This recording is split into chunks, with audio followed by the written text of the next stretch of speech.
Okay, so I was not expecting this when I started researching.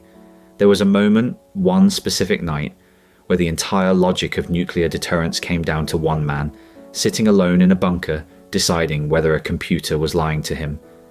The computer said the missiles were already in the air. It genuinely believed what it was saying, and if that one man had trusted it, we would not be here. His name was Stanislav Petrov, and on September 26, 1983, he made the most consequential gut call in human history, and then went home and basically never talked about it. Wait, it gets worse, because this almost happened twice. You need to understand how bad things were before this makes sense. The year 1983 is one of the most genuinely terrifying periods in Cold War history, and it does not get nearly enough attention.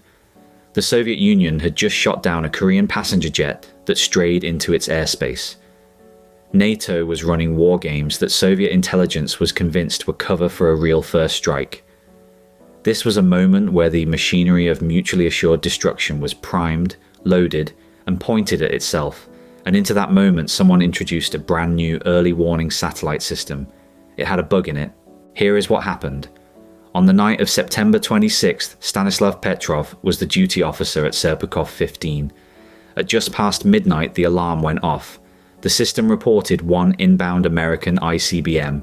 His superiors would then have minutes, actual minutes, to decide whether to launch a retaliatory strike before their own missiles were destroyed on the ground. He did not report it.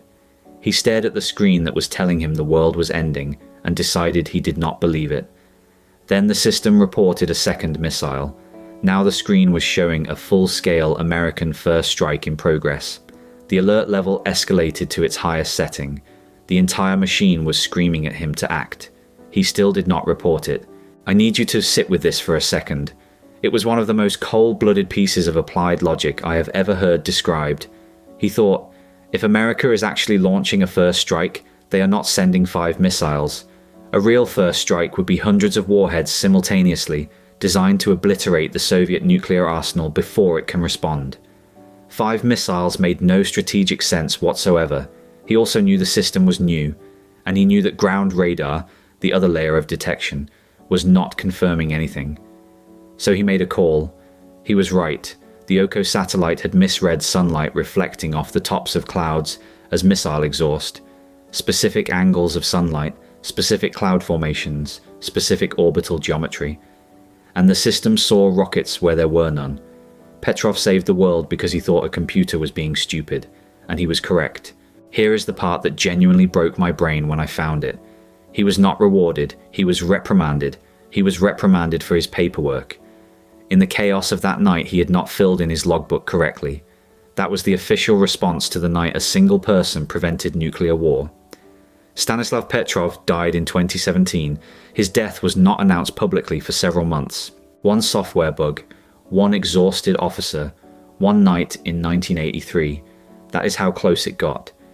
It was a single person deciding that the machine was wrong and trusting that instinct anyway. The thing to carry out of this is simple. The most sophisticated warning system in the world almost ended everything, and the only thing that stopped it was a human being willing to override it. So, over to you. If you had been sitting in that bunker, sirens screaming, 5 missiles on the screen, protocol saying report it, do you honestly think you would have held? Tell us in the comments, because I have been asking myself that question since I found this story, and I still do not have a clean answer. And honestly, if your brain is doing what mine was doing the whole time I researched this, subscribe to Twisted History. I promise you, this is nowhere near the strangest one I've found.